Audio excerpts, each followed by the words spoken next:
Esta es una producción de Grupo Fórmula.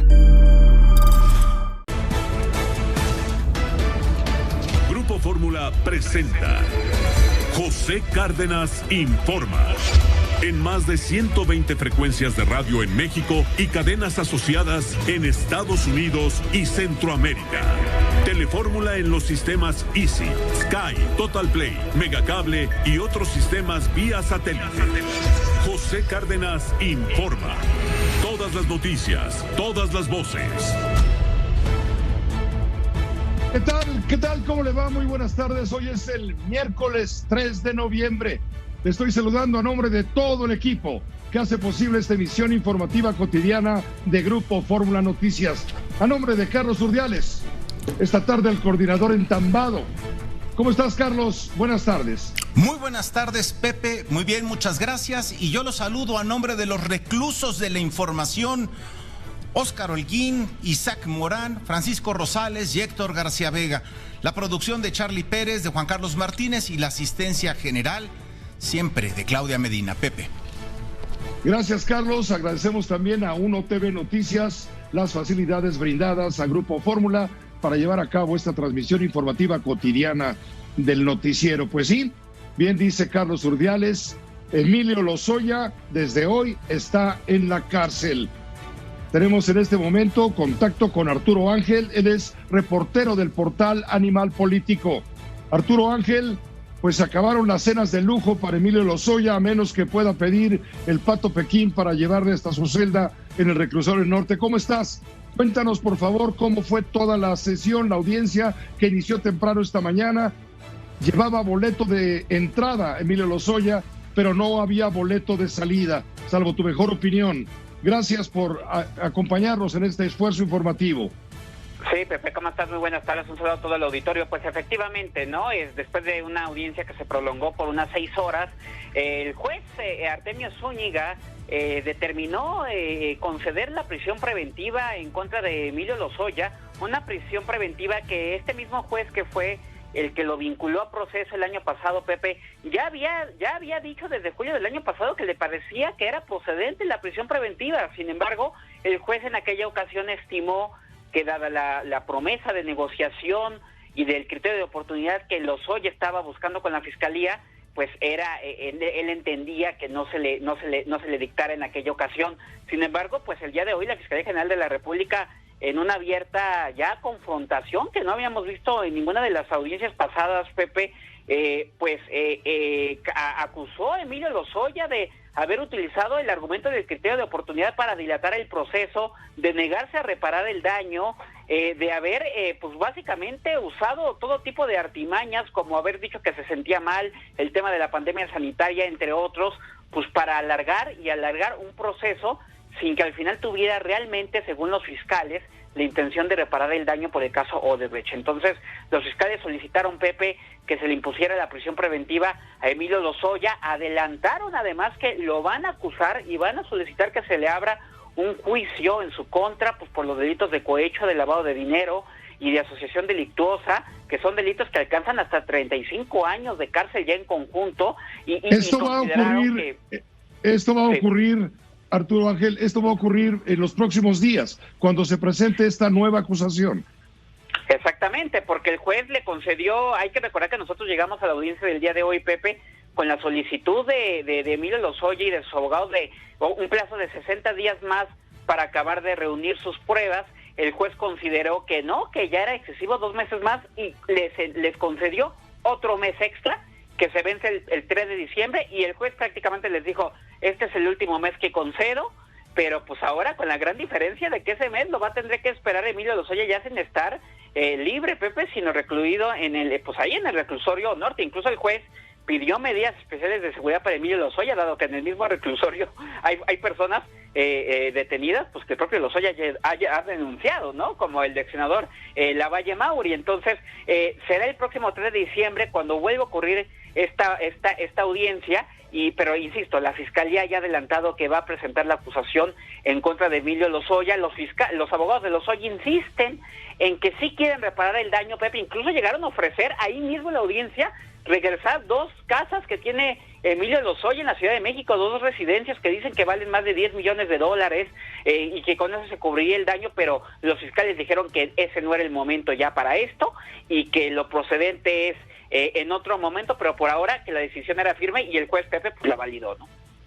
Ahora bien, entonces Arturo Ángel, el juez estimó un alto riesgo de fuga debido a la grave penalidad de los delitos imputados, sobre todo por la trama de corrupción de Odebrecht en México. Es el caso, ¿no? Sí, exactamente, exactamente, Pepe. Y no solo eso, también los fiscales revelaron hoy que tienen datos de que hay una empresa de estas de papel en un paraíso fiscal, Pepe, donde hay 2 millones de euros aproximadamente y cuyo accionista es Emilio Lozoya. Dicen que ese es un dato nuevo que no tenían antes y que esto revela que Lozoya tiene un amplio poder económico. Entonces, argumentaron frente al juez que Lozoya tiene dinero, que tiene las influencias para en su momento darse la fuga y que en este momento ya lo procedente es que permanezca en prisión preventiva, sobre todo porque, insisto, no se ha logrado cerrar el criterio de oportunidad que ha estado buscando y en voz de los fiscales, pues según dicen, Lozoya no tiene ninguna intención de hacerlo, ¿no? Ahora bien, Emilio Lozoya fue trasladado a una parte del reclusorio norte, está cerca de, tú lo mencionaste hace un momento, del ex senador panista Jorge Luis Lavalle, el único encarcelado por sus acciones, tengo entendido, y también está cerca del exgobernador de Veracruz, Javier Duarte de Ochoa, con quien también tuvo relaciones inconfesables. Sí, en efecto. A ver, una cosa de la que insistieron los abogados de Emilio Lozoya es que pues lo que él ha denunciado ha servido pues para llevar a la cárcel a Lavalle Mauri, que está en el reclusorio norte, pues para intentar procesar a un exdirector de Pemex, y pues para intentar también que en su momento Luis Videgaray compareciera ante la justicia, solo que el juez negó la orden de aprehensión en contra de Luis Videgaray. Sin embargo, los fiscales insistieron, Pepe, en que eso no alcanza, que el criterio de oportunidad para Emilio Lozoya tiene que estar sustentado en que haya una reparación del daño y en que haya sentencias condenatorias, que no bastan vinculaciones a proceso. Mientras eso no ocurra, dicen los fiscales, el criterio de oportunidad no será procedente, Pepe. Entonces, Emilio Lozoya había prometido empinar a sus jefes. Tú los has mencionado por nombre, el expresidente Enrique Peña Nieto y Luis Videgaray, el exsecretario de Hacienda, que tuvieron muchos vínculos con él. Sin embargo, no aportó las pruebas necesarias en el tiempo que se le concedió bajo el llamado criterio de oportunidad, testigo colaborador de la Fiscalía. La Fiscalía se desesperó y presentó ante el juez la solicitud para que se le cancelara ese privilegio de ser testigo colaborador. ¿Por qué? Porque no ha aportado nada. La defensa está pidiendo 30 días más para llevar estos documentos, donde obviamente el interés está puesto en quiénes son aquellos a los que Emilio Lozoya podría involucrar y que hasta ahora no ha podido demostrar que tuvieron intervención. Aquí es un fracaso, es un ridículo, tanto de la Fiscalía General de la República como todo lo que hay en el armado, en la estructura alrededor del caso Lozoya por el escándalo Odebrecht. Así es, Pepe, ¿no? Básicamente toca hacer un resumen perfecto y ya veremos qué sucede, ¿no? La Fiscalía ha dicho que pues no va a ceder en esta ocasión, que ya es demasiado tiempo el que ha pasado. Los abogados de Lozoya insisten en que le toca a la Fiscalía investigar, pero la Fiscalía ha dicho que no se va a mover de esta posición y pues vamos a ver qué sucede más adelante, Pepe. Pues muchas gracias, Arturo Ángel, por esta colaboración especial a través del portal Animal Político, el cual, por supuesto, es de lectura obligada. Gracias, Arturo Ángel, como siempre, un saludo cordial. Un abrazo. Gracias, bye. Muy fuerte para ti, gracias, Arturo Ángel, del portal Animal Político en Internet. Está llegando información, un tuitazo, un comunicado de Santiago Nieto Castillo. Usted sabe, él es el titular de la Unidad de Inteligencia Financiera de la Secretaría de Hacienda. Y en este tuitazo, en este tuit, dice Santiago Nieto: felicito a la Fiscalía General de la República de México por la revocación de la medida cautelar impuesta a Emilio Lozoya y su prisión preventiva. Agradezco al equipo de la UIF el compromiso institucional de analizar hasta la última transferencia ilícita y la colaboración que se brindó en todo momento a la Fiscalía General de la República. También los abogados defensores de Emilio Lozoya han emitido esta tarde, hace momentos prácticamente, un comunicado. Dice textualmente: en relación con la audiencia celebrada el día de hoy en el Centro de Justicia Penal Federal de la Ciudad de México, esta defensa manifiesta que el señor Emilio Ricardo Lozoya Austin mantiene firme su colaboración con la Fiscalía General de la República. Lo anterior en el marco del criterio de oportunidad solicitado antes de su arribo a territorio nacional, el cual se traduce en una colaboración sólida y permanente con las instituciones vinculadas al sistema de justicia penal y la Presidencia de la República. Este comunicado lo firman los abogados Alejandro Rojas Pruneda y Miguel Ontiveros Alonso, defensores de la familia Lozoya Austin. Carlos Urdiales, tú tienes allá en cabina, en la Avenida Universidad, tienes los datos, el contexto de todo el antecedente que nos lleva a esta conclusión que ha determinado el juez finalmente: dictar la prisión preventiva justificada a Emilio Lozoya ante el grave peligro de una evasión para enfrentar el proceso que le viene encima. No está condenado, va a ser procesado, pero hasta en tanto él presente pruebas en su defensa, tendrá que hacerlo desde la prisión, desde una celda del reclusorio norte, porque temen los jueces, o el juez teme que pueda darse a la fuga, dado que tiene recursos económicos ilimitados y también bastantes influencias. Tú tienes los antecedentes de cómo llega Emilio Lozoya a este punto de su vida en este momento. Así es, Pepe, es para refrescar la memoria y poder construir y darle un contexto a todo este caso. Primero, a Emilio Lozoya lo denuncian 3 ejecutivos de la constructora brasileña Odebrecht, que aseguran, entre otros, muchísimos expedientes en países en donde hasta se han suicidado expresidentes, como es el caso de Perú, pero que también salpicó a Ecuador, a Bolivia, a Argentina. Pues ellos dicen que en esa red, en ese entramado de corrupción, a Emilio Lozoya entre 2012 y 2016 le habrían entregado $10 millones para que se les asignara a Odebrecht y sus filiales, sus empresas asociadas, contratos de construcciones muy importantes. Una de esas, la refinería de Pemex en Tula, Hidalgo. En mayo de 2019, apenas hace 2 años, la Secretaría de la Función Pública inhabilitó a Emilio Lozoya por 10 años. Cosa, digamos, menor o un castigo ridículo frente a lo que hoy está enfrentando el que fuera director general de Petróleos Mexicanos, Pepe. También en 2019 le fue girada una orden de aprehensión en su contra, porque, hay que recordar, Emilio Lozoya en ese momento ya no estaba en México. El 12 de febrero de 2020 lo encuentran, lo detienen en Málaga, España. Hacíamos memoria, en sus primeras reacciones él dice: yo no soy Emilio Lozoya. Dicen: señor Emilio Lozoya, no, yo no soy. No, ¿cómo no? Es usted. Y se lo llevan a una prisión en Málaga. Después, en julio de 2020, después de una ardua negociación que encabezaron abogados, contrató al despacho del juez Baltasar Garzón, estuvo su papá, Emilio Lozoya Talman, allá en Málaga, España, y entonces logran negociar que sea extraditado a México. Hace 15 meses, en julio de 2020, lo traen de regreso a México. Nunca pisa una barandilla, nunca pisa un ministerio público, se va derechito a un hospital Ángeles porque dice tiene un problema de gastritis, tiene un problema de salud. El 28 de julio de 2020 lo vincula a proceso el juez José Antonio Zúñiga por operaciones con recurso de procedencia ilícita, pero acuerdan ahí que no sería juzgado en prisión ni en resguardo domiciliario, únicamente portaría un brazalete electrónico. Después, en una segunda audiencia, Pepe, el 29 de julio de 2020, el juez vincula a proceso a Lozoya, ahora por cohecho, asociación delictuosa y uso de recursos de procedencia ilícita. Hasta ahí, ningún delito que tuviera la prisión preventiva por oficio, la llamada prisión preventiva oficiosa.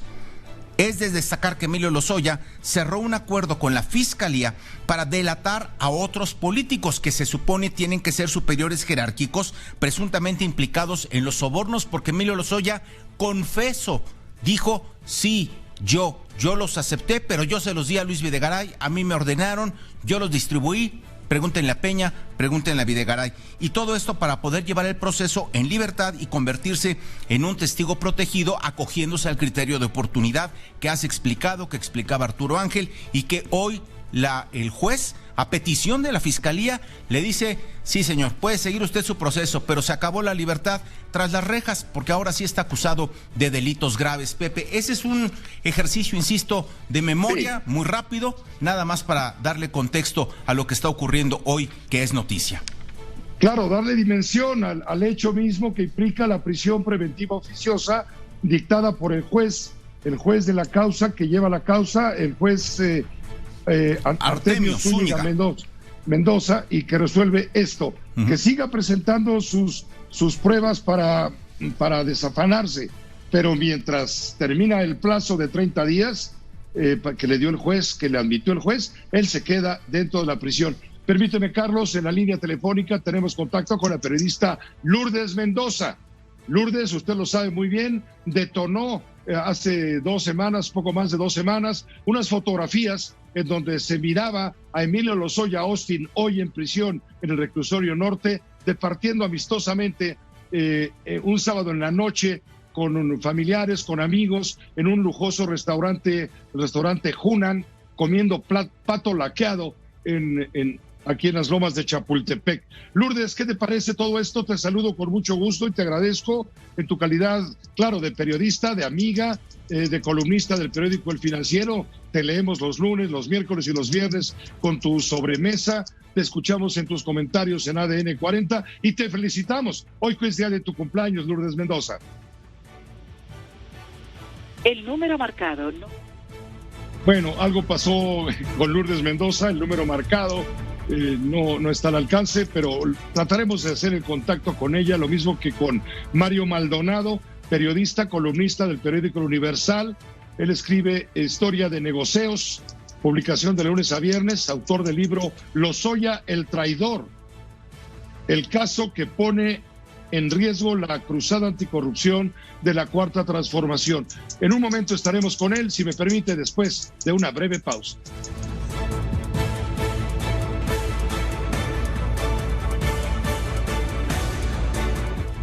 En este momento tenemos la comunicación abierta vía telefónica con Mario Maldonado. Mario Maldonado es periodista, desde luego, columnista en el diario El Universal. Él escribe su Historia de Negocios, se publica de lunes a viernes en El Universal, y es autor de un libro que en este momento hay que sacar de la biblioteca y volverlo, cuando menos, a ojear, a releer si se puede. El libro se llama Lozoya, el traidor, el caso que pone en riesgo la cruzada anticorrupción de la Cuarta Transformación. Mario, un saludo y un agradecimiento de antemano por tomarnos la llamada. ¿Cómo te va? Muy buenas tardes. Querido Pepe, ¿qué tal? Muy buenas tardes. Un gusto estar aquí contigo y con tu auditorio. Gracias, Mario. Ayúdanos con el análisis. ¿Qué hay detrás de todos estos acontecimientos que hemos venido narrando en los últimos 20 minutos respecto a la prisión preventiva oficiosa justificada, dictada por el juez de la causa en el reclusorio norte en contra de a quien tú llamas el traidor, Emilio Lozoya? ¿Qué hay detrás? ¿Qué se cayó? ¿Qué fue lo que no le funcionó a la defensa de Lozoya después de tanto tiempo de estar evadiendo justamente su presencia en una prisión? Ahora sí le aplicaron la de Rosario Robles. Ahora sí, querido Pepe, yo creo que lo que hubo detrás de este año y 4 meses en los que Emilio Lozoya pues fue traído a México, extraditado de España, y rindió sus primeras declaraciones y denuncias con la Fiscalía, pues fue un pacto de impunidad claramente entre él, su padre, sus abogados y la Fiscalía General de la República, para tratar de integrar, digamos, todas estas carpetas de investigación en contra de las 70 personas que denunció Emilio Lozoya en su denuncia ante la Fiscalía. Fue una denuncia inédita, explosiva, nunca en la historia de México. Un personaje de este nivel político, exfuncionario, pues había denunciado a 70 personas, incluidos los expresidentes, 3 expresidentes, secretarios de Estado, legisladores, empresarios, periodistas, etcétera. Y yo creo que lo que protegió a Emilio Lozoya pues fue esta sed de venganza que de pronto uno escucha en el gobierno con respecto a los opositores del pasado, porque pues si había alguien que estaba dispuesto a cantar o a denunciar todo lo que significaba la corrupción del pasado, pues qué mejor que lo hiciera y que se filtrara esa denuncia a los medios y que se pudiera utilizar políticamente, Pepe, como se utilizó. Claro, es que se usó políticamente como argumento del presidente, como argumento insignia en el combate de la Cuarta Transformación al tema más profundo, más doloroso para el país, más vergonzoso, que es la corrupción. Y ahora se cae todo. Se cayó todo, Pepe, porque era un caso que yo creo que inició viciado. Es decir, desde que viene Emilio Lozoya extraditado con un acuerdo entre la Fiscalía y el padre de Emilio Lozoya y sus abogados, pues para tener un trato privilegiado y que no pisara la cárcel, es decir, que tuviera esta pues especie de libertad condicional mientras se seguía el proceso. Creo que desde ahí el caso no avanzó bien, y por eso yo digo en el libro que desde el inicio puso en entredicho esta cruzada anticorrupción del presidente López Obrador y de su gobierno, y pues terminó mal, o peor, como yo creo que no lo esperó ni la Fiscalía, ni el presidente, ni nadie, porque ellos creían que pues Emilio Lozoya efectivamente tenía pruebas contundentes para poder judicializar carpetas y llevar a la cárcel pues a los exsecretarios, a los legisladores, a todos los que supuestamente recibieron los sobornos para aprobar la reforma energética y estuvieron relacionados con Odebrecht, con el tema de agronitrogenados, y la realidad es que Lozoya terminó mintiéndole a todo mundo, incluido a su padre, que hizo el acuerdo con el fiscal Alejandro Gertz Manero, al propio fiscal, y yo hoy creo que terminó por explotar esta bomba. Y mucho, sí, hablabas con la periodista Lourdes Mendoza, pues mucho creo que de toda esa presión mediática, pues fue efectivamente este último evento en donde vimos a Emilio Lozoya en este restaurante de lujo, pues haciendo gala de su impunidad. Eso justamente te quiero preguntar. ¿Qué tanto fue la gota que derramó el vaso, la serie de fotografías de Emilio Lozoya cenando en un restaurante de lujo, su pato laqueado? ¿Qué tanto precipitó las cosas? ¿Qué tanto desesperó pues la circunstancia, diciendo, bueno, pues ya párenle, porque son demasiadas las críticas contra el gobierno de la Cuarta Transformación, al que la opinión pública acusa de estar protegiendo a Lozoya y está protegiendo a los acusados por Lozoya? ¿Ha dicho el gobierno basta? ¿Ha dicho la justicia basta? ¿Cómo lo lees? Definitivamente esas fotografías de Emilio Lozoya en el Cunan, departiendo tranquilamente, fue el punto de quiebre en este pacto de impunidad que existía, creo yo, entre la Fiscalía y el exdirector de Pemex. Definitivamente fue lo que aceleró o precipitó, como dices, Pepe, pues el encarcelamiento de Lozoya. Si bien tiene esta prisión preventiva justificada, yo creo que es cuestión de días, no creo que siquiera acabe el año sin que reciba una sentencia Emilio Lozoya y sea acusado por estos delitos que se le imputan, ¿no? El lavado de dinero, el cohecho y la asociación delictuosa. Yo creo que ya no hay salvación, ya no hay vuelta atrás para Emilio Lozoya. Creo que es el final de esta historia pues tan vergonzosa para México y que no había encontrado pues justicia como sí en otros países. Hacían ahora la crónica de lo que ha sucedido en Latinoamérica, y en México no había un solo responsable de estos casos de corrupción de Odebrecht en la cárcel, salvo el legislador panista Jorge Luis Lavalle, que pues la verdad es era un personaje no muy conocido, que no tiene tanta relevancia. Me parece importante lo que viene a partir de esto, más allá de que se sentencie a Emilio Lozoya y quede en la cárcel ahí con Javier Duarte, con Juan Collado y con otros personajes de los sexenios pasados, sino me parece que tiene muchos efectos políticos. De entrada, yo creo que los denunciados por Lozoya, los 70 y más puntualmente 18 en los que se enfocó toda las carpetas de investigación de la Fiscalía, pues van a buscar una revancha, es decir, van a buscar contraatacar, porque van a decir, a ver, si Lozoya me denunció, el presidente utilizó la denuncia para estigmatizarnos en sus conferencias matutinas, y ahora lo que vemos es que no pudo aportar las pruebas que sustenten sus denuncias, pues entonces por lo menos una reparación del daño moral o de imagen para todos estos personajes.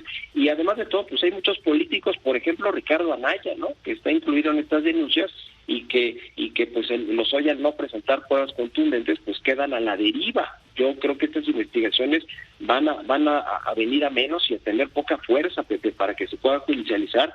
Y lo que va a pasar es que pues la Fiscalía y el propio presidente, que hizo suyas las declaraciones de Lozoya y las tomó como verdaderas, todo lo que fue a declarar a la Fiscalía, pues tendrán que reconocer que se equivocaron, que confiaron en un personaje que dijo tener muchas pruebas y no tenía prácticamente nada, y que pues van a tener que, digamos que asumir el golpe que esto representa para la cruzada anticorrupción del presidente López Obrador, de su gobierno, y por supuesto, creo yo, el deshacer de los casos de la Fiscalía General de la República, como claramente, Pepe. Creo que se hizo mal desde el principio y acabó peor de lo que cualquiera en el gobierno del presidente López Obrador esperaba. Mario Maldonado, en torno a la posible sentencia derivada de la acusación solamente del caso de corrupción de Odebrecht, sin entrar todavía al tema nitrogenados, ¿a qué se haría acreedor eventualmente de resultar culpable Emilio Lozoya de lo que se le acusa? Pues se calcula que los delitos que se le están imputando por parte de la Fiscalía podrían alcanzar entre 30 a 35 años de pena, es decir, de sentencia en la cárcel. Yo honestamente no creo que se vayan hasta estos 30, 35 años. Yo creo que todavía tiene, como lo dijo su abogado Miguel Ontiveros, el abogado Emilio Lozoya, espacio para negociar algunas cosas ya en la cárcel. El problema, Pepe, con el caso Emilio Lozoya es que llegó a tal este pacto de impunidad que Emilio Lozoya parecía más bien protegido de la 4T y de la Fiscalía que un funcionario corrupto, confeso, porque él reconoció que recibió los millones de dólares de Odebrecht, que los canalizó supuestamente a la campaña de Enrique Peña Nieto, a pagar los sobornos para la reforma energética, y se compró además unas casitas, no, unas propiedades ahí en Ixtapa y demás. Es decir, él reconoció que hubo ese acto de corrupción y de cohecho y bueno, otras imputaciones ahí de asociación delictuosa y de lavado de dinero, pero el problema para la imagen de la Fiscalía y del gobierno del presidente López Obrador era que se veía a Lozoya pues como uno de ellos, es decir, como un protegido de la 4T y no como un delincuente confeso imputado por muchos delitos de corrupción y de cohecho del sexenio pasado. Entonces creo que el tema de imagen le pegaba mucho al gobierno. Yo no sé cómo fue posible que se aventaran 1 año, 4 meses con este asunto que era una bomba, una papa caliente, una bomba explosiva que terminó explotándose en la cara, creo yo. Con lo de hoy, la presión era ya imposible de sostener, Pepe, y por eso, digamos, la Fiscalía se fue con todo, junto con la Unidad de Inteligencia Financiera y el propio Petróleos Mexicanos, para decir, a ver, imposible que Lozoya salga caminando así como llegó de aquí, es decir, tiene que quedarse aquí como está Jorge Luis Lavalle y como están otros, ¿no? Es decir, el caso claro de Rosario Robles, que tiene sus diferencias muy importantes, pero vaya, o sea, era imposible para la imagen de la Fiscalía y del gobierno que saliera Lozoya y que le dieran mucho más tiempo para seguir en su casa o en los restaurantes, claro, supuestamente buscando pruebas para inculpar a todos los que denunció. Yo creo que era insostenible. Sin embargo, yo imagino que van a seguir trabajando, ya no en este criterio de oportunidad, porque la Fiscalía creo que fue clara en decir, no se lo otorgamos, ya le dimos mucho tiempo y no presentó pruebas, es decir, esa Gracias. me parece que ya no va a dar, pero va a seguir colaborando en lo que pueda con el gobierno, Pepe. Gracias, querido Mario, gracias por la explicación, basado mucho en tu observación y en tu trabajo periodístico expresado en el libro Lozoya, el traidor, el caso que pone en riesgo la cruzada anticorrupción de la Cuarta Transformación, que finalmente es el gran fondo que ahora se entera mejor. Gracias, Mario Maldonado, que estés muy bien. Con mucho gusto, Pepe, un abrazo, muy buenas tardes. Un abrazo muy fuerte para ti también. Ya está Lourdes Mendoza en la línea. Feliz cumpleaños, antes que nada, Lourdes, querida Lourdes. Querido Pepe, ¿cómo estás? Como siempre, un placer hablar contigo. Muchas gracias, Lourdes. Pues fíjate lo que provocaron tus fotografías. Exasperaron los ánimos hasta del presidente de la República. En fin, ¿qué percibes tú? ¿Cómo estás leyendo hoy la orden del juez para poner en prisión preventiva justificada a Emilio Lozoya? Pues mira, lo que tenemos es que Emilio Lozoya, nos guste o no nos guste decirlo, es un criminal confeso. Si no, no puedes acceder a pedir los criterios de oportunidad, estaríamos de acuerdo. Entonces, primero tú tenías que haber sido un criminal, decir, sí, acepto que yo recibí los 10.5 millones de dólares que me dio Odebrecht como soborno para que yo les diera el contrato de Tula, y ¿qué crees? Que además sí se los di. ¿Y qué crees? ¿Que ese dinero dónde está? Pues en mis cuentas. Aunque yo digo que lo repartí como si fuera la repartición o la multiplicación de los panes brasileños, pues yo puedo decir lo que quiera, pero Santiago Nieto tiene el dinero, el caminito del dinero perfectamente bien trazado y el dinero está en mis cuentas. Luego tenemos el tema de agronitrogenados, ¿estamos de acuerdo? En donde también ya se fue a la cárcel Ancira. Ancira dijo, sí, yo le di un soborno al señor Emilio Lozoya y Ancira se fue a la cárcel. Después salió y dijo, yo voy a hacer reparación del daño, y salió de la cárcel, pero no hizo la reparación del daño. Entonces, hasta ahí lo que sí tenemos es nada más con esas dos cosas, tenemos elementos suficientes para llevarlo a juicio. Y como decía ahorita Mario Maldonado, ¿por qué después de año, 2 meses, año, casi 3 meses que se filtra la denuncia de sus dichos, no ha podido probar uno solo, Pepe? Pero ¿qué tal estamos echando cenas en lugares fifís?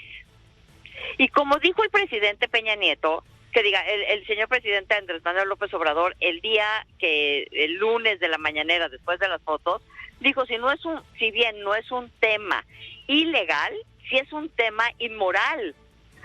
Que un presidente diga esas palabras es fuertísimo. Y luego no nada más ahí quedó. El día de hoy las fotos fueron una de las pruebas que presentó la Fiscalía para decir, yo quiero pedir una prisión preventiva para este señor. Ellos piden 60 días más. Si no lo pudiste hacer en año, 2 meses, año, 3 meses, ¿vas a poderlo hacer en 2 meses más? El juez buena onda te dice, bueno, ok, te doy 30 días más. Pero los otros dicen, la Fiscalía más la UIF, más Petróleos Mexicanos, se unen y dicen, no, pero hay que cambiarle la medida cautelar porque se nos va a volver a apelar, o ya se nos olvidó que se había apelado y que lo trajeron extraditado a México. Y otro de los casos que también importa es, su mamá no estaba arraigada, porque todo parece indicar con la narración que nos hace justamente Mario Maldonado, es que su mamá estaba ahí, no estaba arraigada la mamá.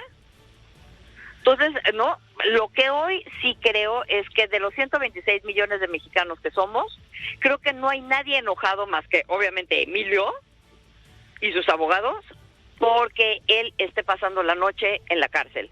Porque eso no estamos hablando de que sea una venganza, esto estamos hablando de que se habla de justicia.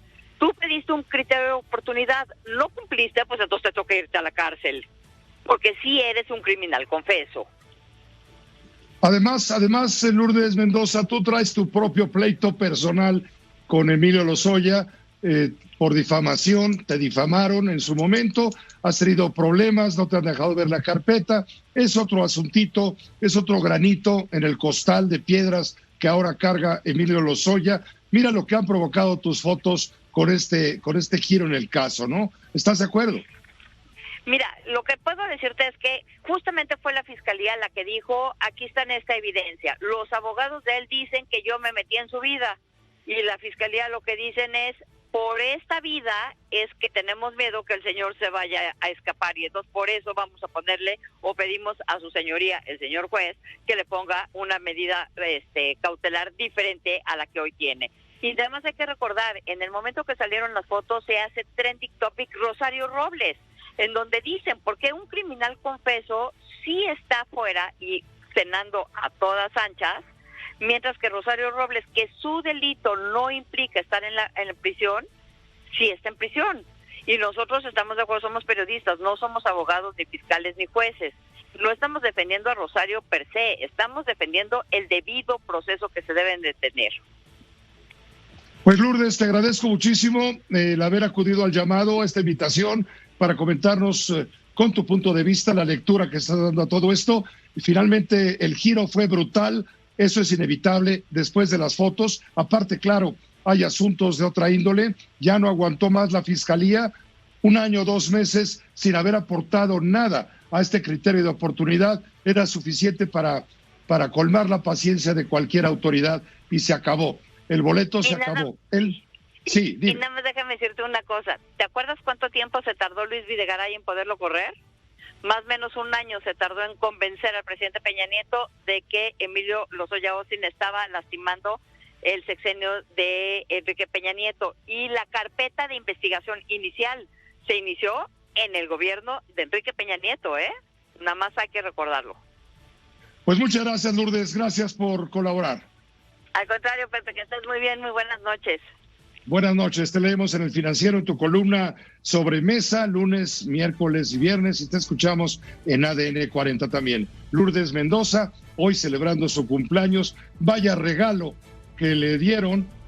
¿Por qué? Pues porque ella trae un pleito también con Emilio Lozoya, de otra índole. Ella está acusando a Emilio Lozoya de difamación porque alguien dijo que Videgaray le había entregado a Lourdes, Emilio Lozoya dijo que Videgaray le había entregado a Lourdes Mendoza un paquete de dinero dentro de una bolsa Chanel, lo cual es, dice Lourdes Mendoza, es absolutamente falso y lo estoy demandando por ello y traigo mi propio pleito. Por eso fue y le sacó también las fotos cuando le avisaron que estaba cenando. Esto detonó las cosas. Va a tener consecuencias, sin duda, en términos también de que, bueno, esta es una bandera contra la impunidad, seguramente se va a manejar así en los círculos políticos del más alto nivel. Permítame una pausa muy breve. Volvemos con el asunto de Marco Cortés, el presidente nacional del partido Acción Nacional, quien ayer trascendió, asegura que su partido en las elecciones que habrá el año que viene para gobiernos de estados va a perder de 6, va a perder 5. Ahora, él se desmiente. Vamos a escuchar todo esto en un momento después de corte. José Cárdenas informa. Todas las noticias, todas las voces. Saludamos con mucho gusto al gobernador del estado de Puebla, Miguel Barbosa. Lo estamos saludando en este momento cuando Puebla está de luto por la explosión de un gasoducto que fue picado, en fin, que salió de control y provocó la explosión de San Pablo, Xochimehuacán, la madrugada del pasado domingo, con saldo de una persona fallecida, 14, 15 lesionados, entre ellos 6 menores de edad, a lo cual se refirió hoy, por cierto, el presidente de la República. Primero saludo al gobernador. Gobernador Barbosa, ¿qué tal? Muy buenas noches, buenas tardes. Buenas tardes, Pepe, muy gustoso de platicar con ustedes. Pues efectivamente, la madrugada del 31 de octubre, en la zona norte de Puebla, pegado a la autopista, está una junta auxiliar de nombre San Pablo Xochimehuacán, por donde pasan ductos de gas. En Puebla hay 2 ductos que atraviesan el centro del estado. Uno que va de Cactus a Guadalajara y otro de Coatzacoalcos a Azcapotzalco. Eso hace que la actividad de un delito como es el robo a combustible, en este caso gas, porque ya el robo a gasolina es menor en el estado, se combatió y bueno, era en la zona norte del estado, pero ya no lo es un delito frecuente, un delito que tenía consecuencias muy graves. Ahora es el robo a gas, sí. Gobernador, hoy el presidente de la República se refirió justamente a lo ocurrido e hizo un llamado para que la gente denuncie las tomas ilegales de los ductos, tanto de combustible como de gas, luego de lo ocurrido en San Pablo, Xochimehuacán. Voy a poner al aire lo que dijo por la mañana el presidente desde Palacio Nacional. Hacer un llamado a la gente para que denuncie a quienes se dedican al huachicol, a los es lo que dijo, sí, perforan los pozos y perforan los ductos de gasolinas y en este caso de gas. Es gente muy irresponsable porque es de alto riesgo. Es lo que dijo el presidente. Gobernador, ¿qué dice el gobernador de todo esto? Es completamente ilegal y es una tragedia basada en la explosión que ocurrió en un predio en donde no había supervisión suficiente y afectó casas que originalmente no debieron estar construidas en esa área, gobernador, ¿o me equivoco? Sí, así es. Te decía yo que efectivamente es una actividad que está a cargo de bandas criminales, de mafias, riesgosas, peligrosas, que hacen de esto un jugoso negocio. Claro que sí, la gente debiera denunciar y dar a conocer. Hoy he dicho que, bueno, establecimos ya de antes un número telefónico para la denuncia anónima, y el propio gobernador, o sea, yo mismo que estoy directamente viendo los asuntos de seguridad pública, recibo las denuncias, los señalamientos para poderlos investigar. Decirte que esto no va a quedar impune, que estamos prontos a poder tener resultados. Decirte que efectivamente en derechos, en zonas que están prohibidas, derechos de vía, en este caso de ferrocarril, ahí fue donde en un predio donde se hizo una toma clandestina porque ahí pasa un ducto de gas, fue como se llegó a esta tragedia, pero afortunadamente la actividad rápida de diversas instituciones del Estado pudieron desalojar hasta 2,000 personas y poder impedir una gran tragedia. Ahora nos queda reparar casas, 64 casas, reponer sobre daños menores, sobre daños leves, más de 115 casas, y bueno, todo un conjunto de cosas que tienen que hacerse, y el reto de poder analizar la reubicación de las casas, viviendas que han sido construidas con el solapamiento de autoridades en zonas prohibidas. Entonces son asuntos muy complicados que tenemos que afrontar nosotros, y lo vamos a hacer con mucha responsabilidad, pero desde luego me uno a la voz del presidente para que las personas denuncien toda actividad ilícita en el robo de gas, en este caso, porque se involucra a muchas personas. O sea, es una actividad criminal, pero desde luego involucra a muchas personas que ven en esta actividad una forma de tener ingresos.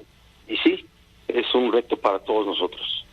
Ayer, gobernador, una mujer desesperada se convirtió en la voz de varias decenas de personas afectadas y clamaba ayuda al gobierno. De esta manera lo hacía, de esta manera desesperada, insisto. Nosotros, yo les pido de antemano a Eduardo Rivera y al gobernador Miguel Barbosa que por favor nos echen la mano. En verdad, aquí no se han acercado a darnos la ayuda. Nuestras casas están inhabitables, no dormimos acá. Todas nuestras paredes se cuartearon. Les pido una ayuda, por favor, al gobierno, que nos echen la mano, porque en verdad sí está devastado. No habían venido acá a vernos. Incluso el muerto que hubo fue mi vecino. No fue de otro lado, fue de acá mi vecino. Aquí falleció. Entonces les pido de antemano que nos ayuden, que nos, por favor, nos echen la mano, el apoyo de la manera más atenta, porque todo nuestro patrimonio se fue para abajo. En verdad les pido y hagan conciencia que nosotros también necesitamos ayuda y ahorita no tenemos ni dónde quedarnos. ¿Qué responde el gobernador Miguel Barbosa? Lo digo con mucha responsabilidad. En este momento ya está el censo de todos los afectados. Y esta voz de una señora que tenemos identificada no corresponde a la realidad.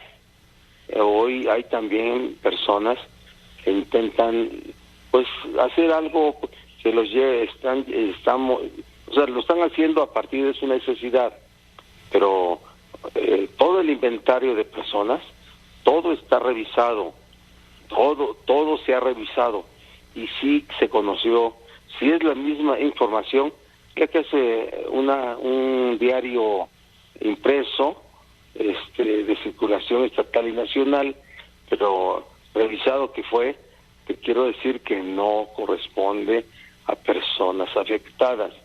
Y lo digo con mucho respeto, lo digo con responsabilidad. No hay personas a las que no se haya asistido, y esas mismas personas que fueron motivo de esta denuncia en un diario impreso ya fueron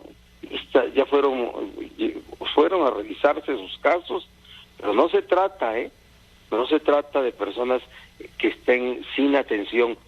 Todas las personas están atendidas, las que fueron afectadas. Esta se trata de otras personas. No quiero decir más para no contradecir a las personas que también por necesidad, sí, llevan a cabo este tipo de declaraciones, pero lo tengo que declarar y lo tengo que aclarar.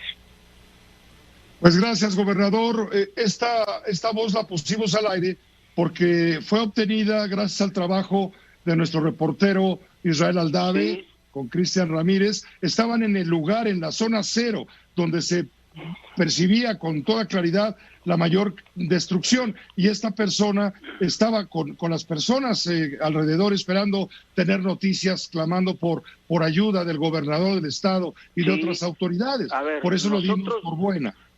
Nosotros en lo que va del hecho ya hemos totalmente revisado todo, nos hemos comprometido a la rehabilitación de todas las inmuebles que fueron afectados, tanto aquellos que tienen daño estructural, que son 64 casas, como más de 100 que son las que tienen daños menores y leves.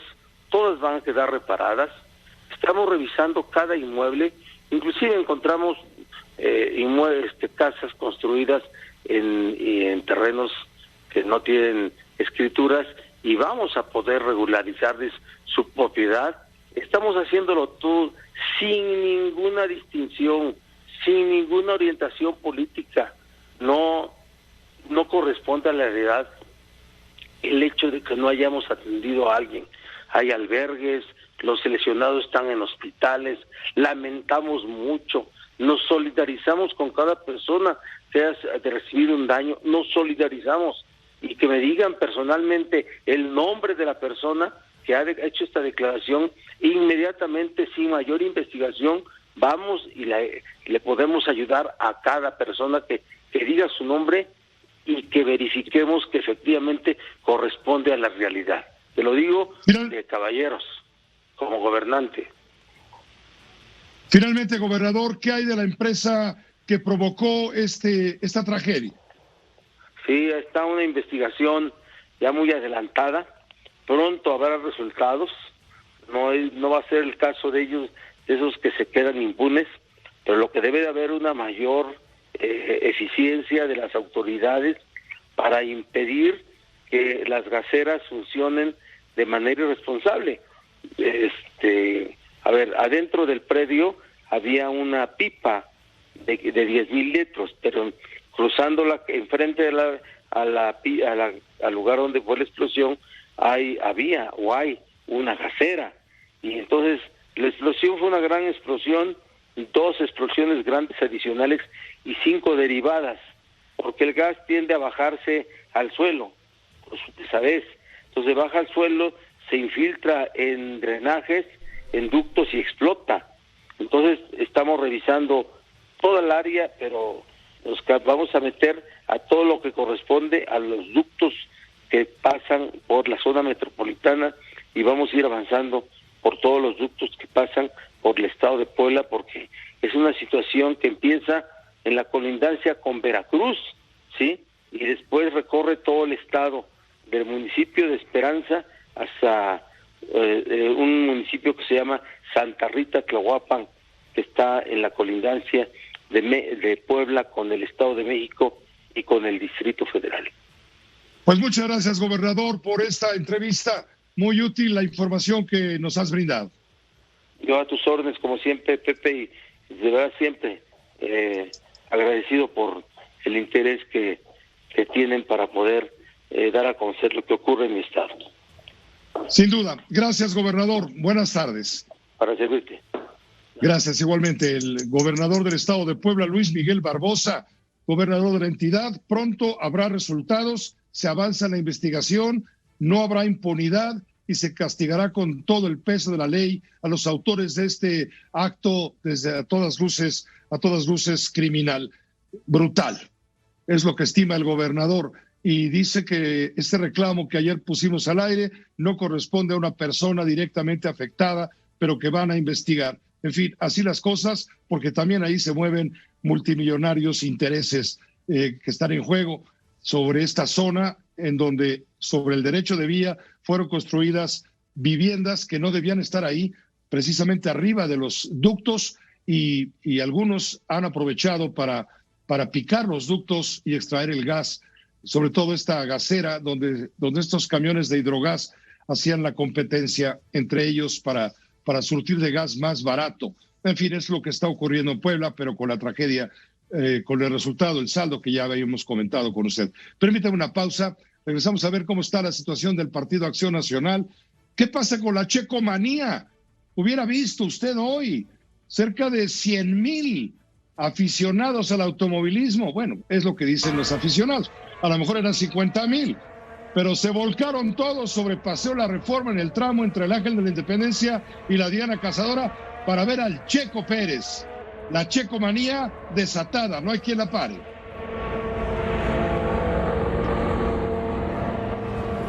Aquí se escuchan todas las noticias y todas las voces. Mario Maldonado es periodista, desde luego, columnista en el diario El Universal. Él escribe su historia de negocios. Lo que protegió a Emilio Lozoya pues fue esta sed de venganza que de pronto uno escucha en el gobierno con respecto a los opositores del pasado, porque pues si había alguien que estaba dispuesto a cantar o a denunciar todo lo que significaba la corrupción del pasado, pues qué mejor que lo hiciera y que se filtrara esa denuncia a los medios y que se pudiera utilizar políticamente, Pepe. Ya está Lourdes Mendoza en la línea. Lo que tenemos es que Emilio Lozoya, nos guste o no nos guste decirlo, es un criminal confeso. Si no puedes acceder a pedir los criterios de oportunidad, estaríamos de acuerdo. Entonces, primero tú tenías que haber sido un criminal, decir, sí, acepto que yo recibí los $10.5 millones que me dio Odebrecht como soborno para que yo les diera el contrato de Tula. ¿Y qué crees? Que además sí se los di. ¿Y qué crees? ¿Que ese dinero dónde está? Pues en mis cuentas. Aunque yo digo que lo repartí como si fuera la repartición o la multiplicación de los panes brasileños, pues yo puedo decir lo que quiera, pero Santiago Nieto tiene el dinero, el caminito del dinero perfectamente bien trazado y el dinero está en mis cuentas. Ayer se volvió viral, se volvió noticia un sonido en donde se escucha a Marco Cortés, el presidente del Comité Ejecutivo Nacional del PAN, dar por perdidas 5 de 6 elecciones para gobernador que habrá el 5 de junio del año que viene. Solamente dice, para el PAN quedaría Aguascalientes con toda certeza, les dijo a sus compañeros panistas. Aquí está el sonido, escúchelo por favor con atención. Que ganemos Aguascalientes contundentemente, pero nos requerimos votos. De verdad se los digo, no basta un triunfo interno. Se los digo en casa, la única gubernatura que tenemos posibilidades de ganar, reales, auténticas y bien ganada, es esta. No hay más. Está muy complicado Durango, Tamaulipas, Quintana Roo, Hidalgo y Oaxaca, ¿qué les cuento?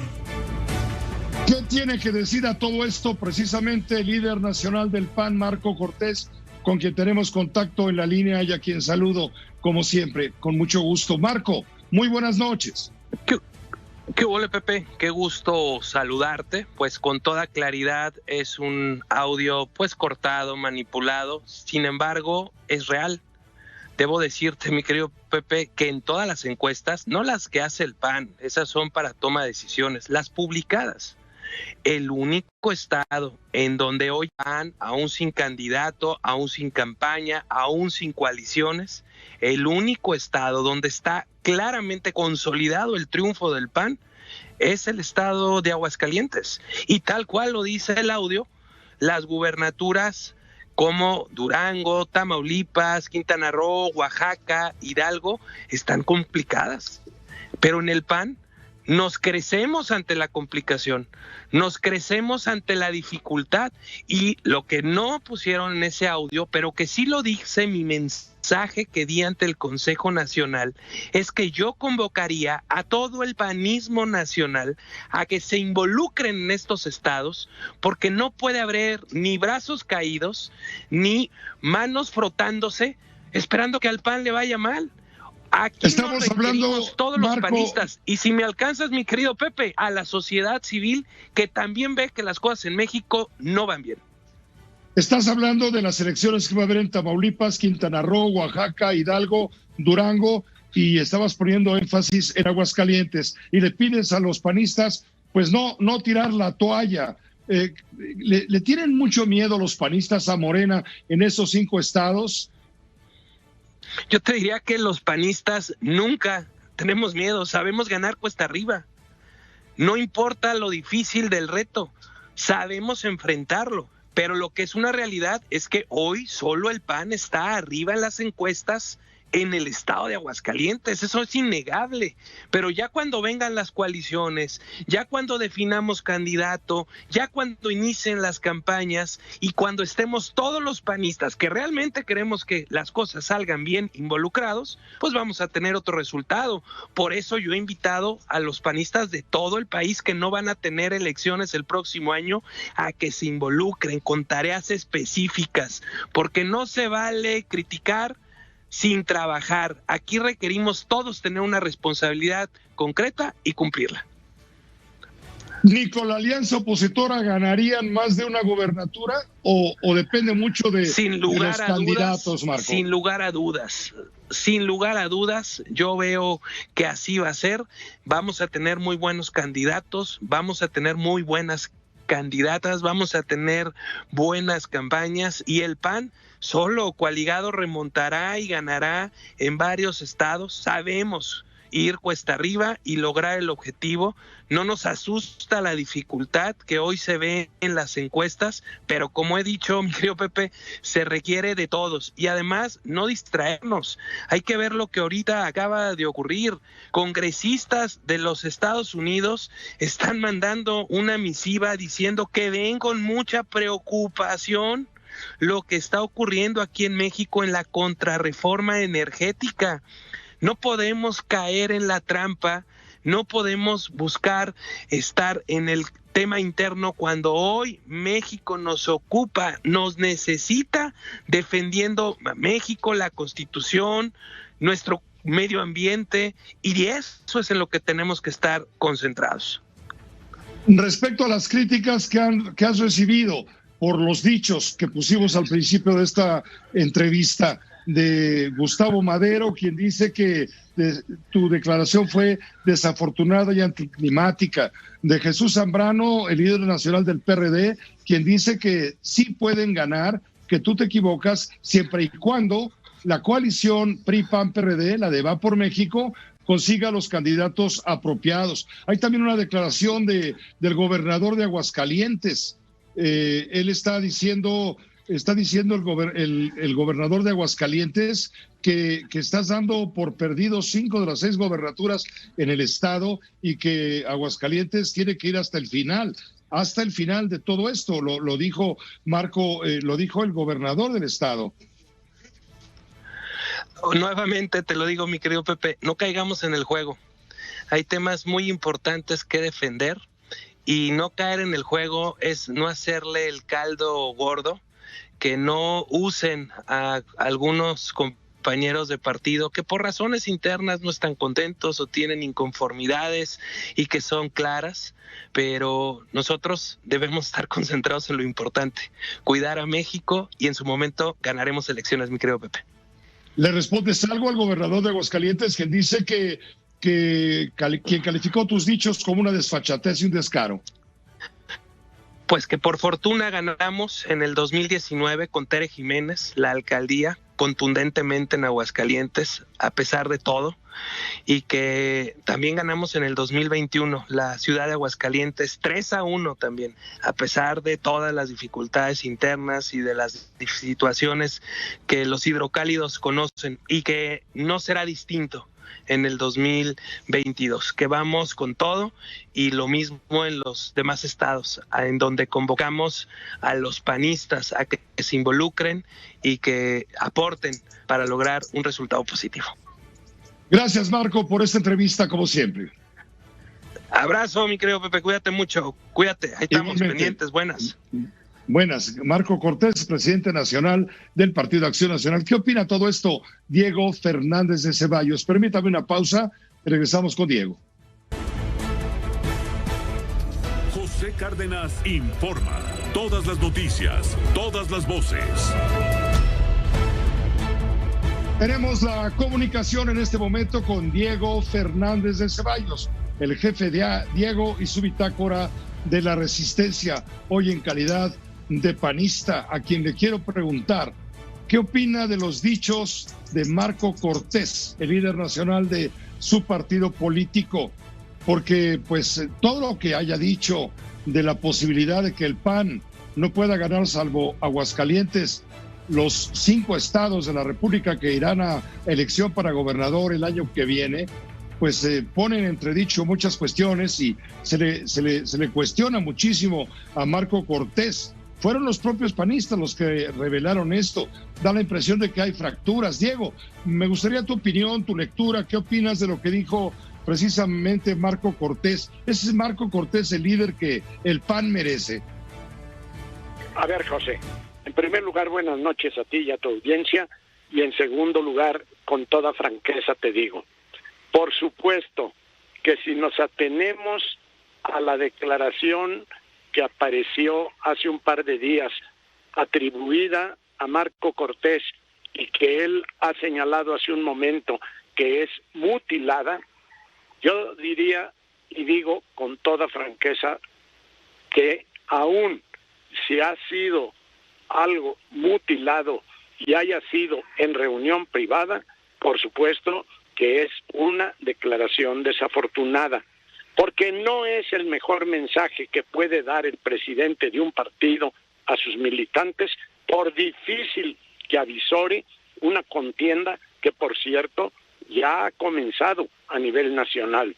El PAN tiene una historia de brega en medio de las peores adversidades y, sin embargo, ha demostrado su espíritu de lucha y la fuerza de sus convicciones. Pero también, José, y tú ya lo has dicho hace un momento, hay que destacar que la filtración de esa declaración que dice Marco Cortés que está mutilada implica una infidelidad al partido por parte de quien la hizo y demuestra ese que la hizo una falta de ética y un profundo resentimiento. Y eso no debe de caber en ningún partido político. Es verdad que todos los partidos en México y en el mundo pasan por una situación de crisis, y aunque eso no es disculpa, también lo cierto es que esa crisis de los partidos nos hace ver una crisis de valores en las sociedades de nuestro tiempo. Por lo que a México se refiere, es urgente que la sociedad participe activamente, que los hombres y mujeres de buena voluntad no se conformen con señalar las desviaciones y abusos, las incompetencias de los partidos, sino que los limpien para hacerlos realmente serviciales. Mientras muchos millones de mexicanos se conforman con las dádivas, con las miserias que reciben de algunos gobernantes, no tienen derecho a reclamar las desgracias que padecen, que son precisamente ocasionadas por la pudrición política imperante. Por cuanto se refiere a mi partido, al PAN, es imprescindible que Marco Cortés y el Comité Ejecutivo Nacional escuchen las inconformidades de la militancia y las atiendan debidamente, y también que se abra el partido a la sociedad. No pueden ser pequeños grupos de aquí y de allá los que acuerden el rumbo del partido y decidan sin amplios consensos. También es urgente que el PAN tenga una agenda sólida, atractiva, para que los electores puedan entender que esa plataforma, esa agenda es enfocada a resolver los problemas nacionales, no estar en dimes y diretes de unos contra otros. Morena y el que la inventó se están destruyendo solos. Lo que importa a los mexicanos es acertar en lo que sigue para México, un México destrozado y dividido, en el que la pugnacidad de todos contra todos nos lleva fatalmente a la barbarie, esa barbarie que es la peor de todas, donde las pobrezas no solo son materiales, porque la peor de todas es la pobreza moral. Pero le ves, Diego, en serio, le ves posibilidades a tu partido, el Partido Acción Nacional, en las elecciones que habrá 6 el año que viene, además de Aguascalientes, Tamaulipas, Quintana Roo, en fin, las que hemos mencionado. Posibilidades, sí, por supuesto, bajo un argumento. A mí no me importan las encuestas de un momento determinado, porque son, como se ha dicho, la fotografía de ese momento. Pero en la política, lo único cierto es que todo es incierto. Te pongo un ejemplo muy significativo que está en la memoria de muchos. Había una candidata de Morena en Nuevo León que iba arrasando con todos y le valió una mentira para que quedara rezagada y ganara uno de sus contrincantes. Cuidado el que crea que el momento de hoy define el futuro. Depende de muchas circunstancias, entre otras de la capacidad de la dirigencia de Acción Nacional y de los demás partidos para ser responsables en esas dirigencias. Porque a mí lo que me gustaría no solamente ver a un PAN fuerte, decidido a triunfar, sino que todos los partidos de México hicieran su mejor esfuerzo por ser sólidos, bien estructurados, honestamente dirigidos y que su militancia fuera realmente generosa para que todos podamos lograr un México mejor. No me digan a mí quién va a ganar el día de mañana si ni la vida la tienen asegurada. Nadie tiene asegurado. Colosio inició una campaña triunfal y en un instante todo lo que se dijo de él fue historia. Cuidado con hablar del futuro, porque el futuro nadie lo conoce. Diego, por cierto, permíteme comentarte, estarás enterado, hace un par de días, Manuel Bartlett, el titular de la Comisión Federal de Electricidad, ofreció una entrevista al politólogo Gibran Ramírez Reyes en el canal 11 de televisión. Y volvió a decir que Diego Fernández de Ceballos ordenó quemar los paquetes electorales del 88 junto con Carlos Salinas de Gortari, que se pactó que ganara Carlos Salinas y que perdiera el ingeniero Cuauhtémoc Cárdenas. Tengo parte de lo que le dijo a Gibran Ramírez y me gustaría tu comentario una vez que escuchemos el sonido. Por favor, Diego. Los votos estaban concentrados de esa elección, estaban concentrados en la Cámara de Diputados, en los sótanos, ¿no? Y en un momento dado, con una gran valentía, desde la tribuna de la Cámara de Diputados, Fernández de Ceballos ordena quemar los paquetes electorales. Que nada valen y nada significan, dijo. Eso dijo esto, pero ahí eran las pruebas de si había habido elección o no, que la tenían que haber revisado en el colegio electoral, no en la Comisión Federal Electoral. Él recordó en esa entrevista, Manuel Bartlett, que en su libro Daño Moral describió el juicio al que recurrió debido a que se le acusó de haber sido el artífice de la caída del sistema. Además, Bartlett negó apego a Carlos Salinas de Gortari, dice que siempre fueron abiertamente adversarios. Fui competidor de Salinas, nunca fuimos afines. Al iniciar su gobierno me invitó a ser secretario de Educación, cosa que acepté, pero nunca tuve una vinculación ni con sus ideas, ni una vinculación personal, fuimos permanentemente adversarios. Diego, ¿qué opinas? Primero, que Manuel Bartlett puede decir lo que quiera, porque está acostumbrado, ha vivido toda su vida escupiendo al cielo, aunque todo le caiga sobre su propia cara. Que no junte paridas con preñadas. Si quiere hablar de la elección del 88, hablamos de ella. Si quiere hablar de la destrucción de los paquetes, hablamos de ellos, que fueron después de 3 años de gobierno de Salinas. No fue para calificar la elección, que no mienta. Cuando se dio la elección del 88, Bartlett era secretario de Gobernación, era presidente de la Comisión Federal Electoral. Él era el responsable supremo de esa elección. Y 33 años después, culpa al PAN de un fraude en esos comicios.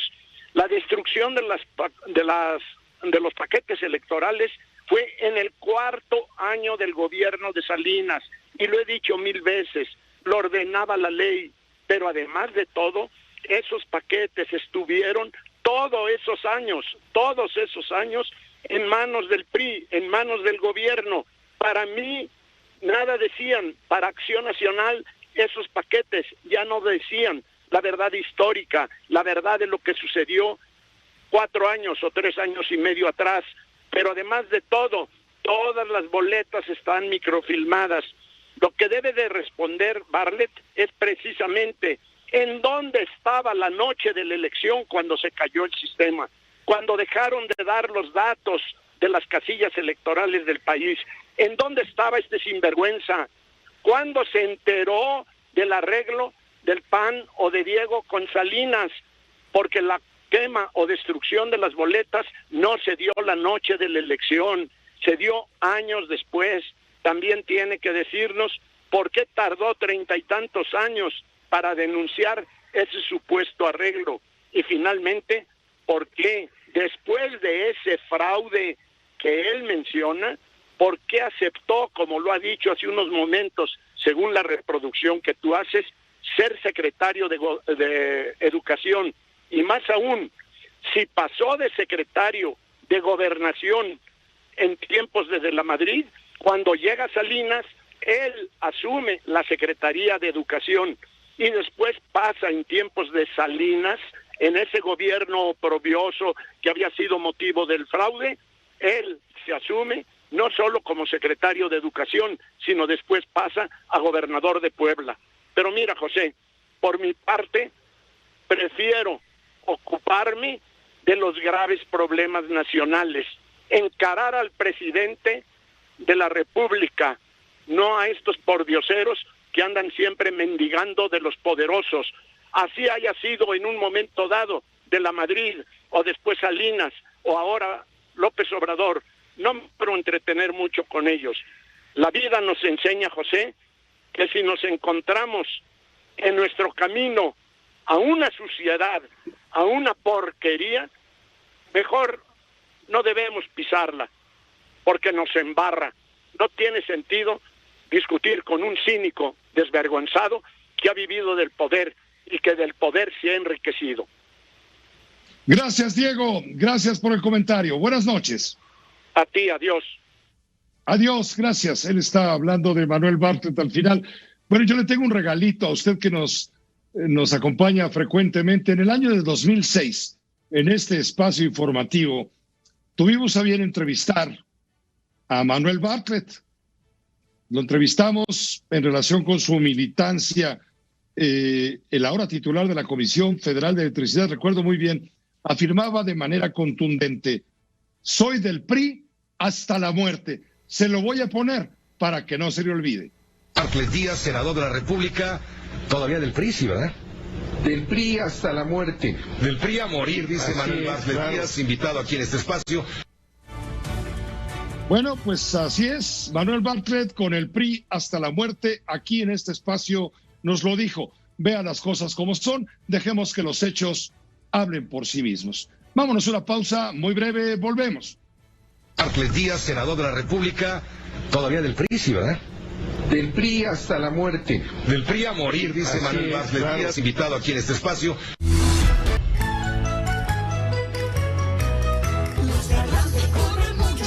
Los de adelante corren mucho y los de atrás se quedarán tras.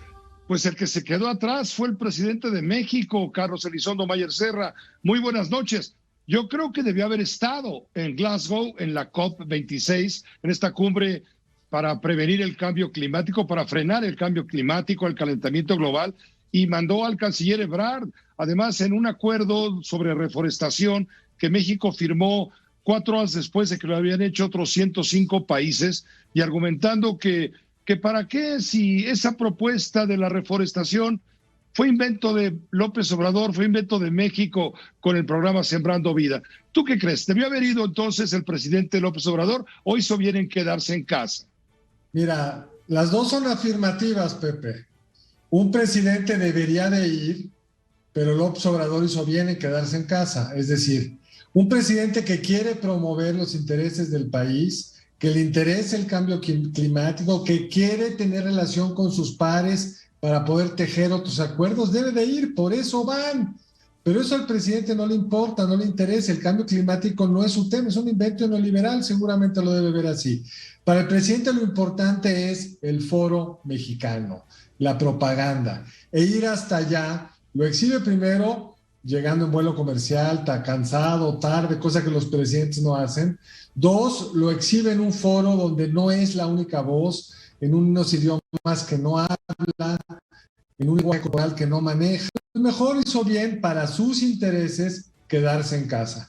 Y la verdad, Pepe, fue muy interesante lo que comentabas, porque las redes empezaron a aniquilar al gobierno por no haber firmado esto, y hoy el giro que le dan es típico de este gobierno, porque el programa Sembrando Vidas y lo que fue aprobado en la COP no tiene nada que ver. Sembrando Vidas es un programa de sembrar árboles forestales, sobre todo frutales, que sabemos por muchos reportajes, muchas veces primero tiran los árboles existentes para luego poder cobrar por los que sembraron. Lo acordado es otra cosa, es una protección de los árboles que hoy existen, tratar de sembrar en todo caso especies como las que existían originalmente, no con fines de producir duraznos o de tirar madera, sino de recuperar la masa forestal. Es otra cosa. El gobierno no lo había firmado, lo firmó por la presión de las redes sociales, porque también es cierto que es un gobierno que no le importa firmar cosas que no tienen consecuencias muy claras en el corto plazo. No hay una obligación de hacer algo muy evidente en el corto plazo. Te pongo lo que dijo hoy en la mañanera el presidente respecto a este asunto, señalando que no es por presumir, pero este acuerdo de la reforestación mundial fue su idea. No van a reconocerlo, pero ¿qué fue lo más significativo de ese encuentro en la Gran Bretaña? Fue la firma para sembrar árboles. A ver, para que se enojen, ¿de dónde creen que salió esa idea? De Sembrando Vida. Y un dato adicional, porque también ahí están, ¿no?, pendientes, que no había firmado México el programa de reforestación, si el programa lo propusimos nosotros. Esto fue lo que dijo el presidente, Carlos. Pues, ¿qué quieres que te diga, Pepe? Es muy bueno para cachar algunas pelotas, rebotarlas. Yo no me enojo, que no se confunda. Me da pena que el país no esté realmente en el liderazgo que debería de tener en el cambio climático, por el tamaño que tenemos, por la diversidad, biodiversidad que tenemos en el país, por lo que se había avanzado en energías limpias en los últimos años, y que hayamos perdido una oportunidad que al final de cuentas tiene impacto económico, Pepe, porque muy pronto vamos a ver que si no tienes energías eléctricas limpias, se te va a complicar exportar. Gracias, Carlos, por el comentario. Gracias a ti, Pepe. Un abrazo. Gracias, que te vaya muy bien. Carlos Elizondo Mayer Serra, los de adelante corren mucho y los de atrás se quedarán. Hoy Claudia Sheinbaum, de una vez le digo, dijo: no estoy haciendo campaña. Visitó varios estados tras visitar varios estados de la República, le preguntaron: oiga, señora, ¿anda usted ya en campaña por la presidencia? México, la Ciudad de México va a ser invitada en el Festival Cervantino. Y entonces ella habló de las giras y por qué anda tan movida por el país. No, es sencillo. Estuve en Guanajuato porque el próximo año vamos a hacer la entidad invitada para el Festival Cervantino. Esa fue la razón de estar en Guanajuato. Y las otras dos, pues, fue acompañar a mis compañeras que entran como gobernadoras. Estuve en Tlaxcala, no tuve oportunidad de ir a la toma de protesta de Laida Sansores en Campeche, pero estuve recientemente para informar del programa de vacunación de la ciudad. Después estuve en Guerrero con Evelyn Salgado y ahora con Marina del Pilar en Baja California y con Indira Vizcaíno en Colima. Pero dice Claudia Sheinbaum: no estoy haciendo campaña. Una pausa muy breve, volvemos. José Cárdenas informa. Todas las noticias, todas las voces. Ahí está para todos ustedes, amantes aficionados. Checo Pérez en el Red Bull Hoy estalló la checomanía en pleno Paseo de la Reforma. Alfredo Domínguez Muro, ¿cómo te va? Buenas noches. Pepe, buenas noches a nuestro auditorio, pero tengamos memoria, Pepe, esto es algo inusitado. Recordar algo, somos una fanaticada, así como la del tenis, que estamos, ¿qué te podría yo decir? Estamos, vamos a estos eventos y estamos en estos eventos, incluso a pesar de que no hay, estamos blindados a que no haya un piloto mexicano en este caso, a que no haya un jugador de tenis, y ahí estamos. Recordar simplemente en 1970 Pedro Rodríguez en aquel BRM, pues lo que le faltaba es un motor que cayó mucho por el tema de la altura, 6º lugar. Después, cuando vino la siguiente temporada, la siguiente ocasión en que tuvimos grandes premios, del 86 al 92, el grupo de Pepe Aver, yo colaboraba con él, trató de que entrara José Legarza, de que viniera Rebaque, pero de todos modos fuimos. Con la Fórmula 1, mucho por Checo Pérez hemos estado yendo. Ahora, imagínate con la checomanía que tenemos, por primera vez en los 21 años de grandes premios, tenemos un piloto que puede subir al podio. Y no solamente es por que pueda subir al podio, sino porque realmente hay una afición extraordinaria, mucho más allá de los que tienen la oportunidad de ver los grandes premios. Sí es una checomanía, él ha hecho muchas cosas, su personalidad ayuda muchísimo también, y como en este caso hay que ser realistas, se lo ha ganado en la pista, Pepe, es todo por ganar para Checo Pérez y para los de la checomanía. Así que agárrense, porque sí hay checomanía, mi querido Pepe. Hay checomanía, y hubo también en el tumulto que hubo alrededor de Paseo de la Reforma, en las banquetas de Paseo de la Reforma, había decenas de miles de aficionados. También había feministas que aprovecharon la exhibición y se fueron a plantar justamente ahí, a levantar su grito, este grupo feminista que estaban exigiendo justicia para las mujeres que han sido asesinadas.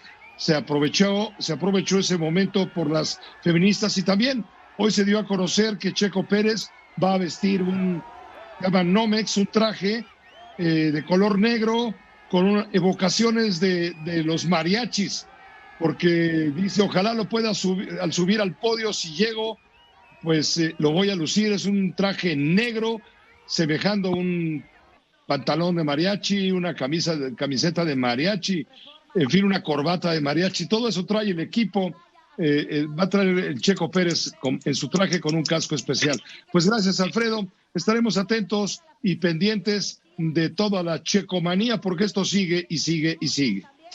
Y de ahí para arriba, Pepe, sin duda, gran personalidad de Checo el día de hoy, cuando después de lo que acabas de comentar, dio la vuelta él caminando para agradecerle a la gente, que impresionante la cantidad de gente. Tienes razón, Pepe, checomanía. Checomanía, gracias, Alfredo, buenas noches. Como ya lo decía Giselle, en la parte de las tribunas también tratando de saludar a Checo Pérez, firmando gorras, firmando... En Grupo Fórmula.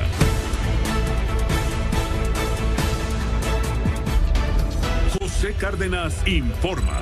Todas las noticias, todas las voces. Pues hasta aquí lo más importante en las noticias. A nombre de todo el equipo, gracias por su atención, su confianza y todo lo demás. A continuación, en estas frecuencias de radio, sintonice usted la Fórmula Financiera. Lo esperan los periodistas Mari Carmen Cortés, Pepe Yuste y Marco Antonio Mares, y en Telefórmula, Leonardo Curcio. Gracias y hasta mañana.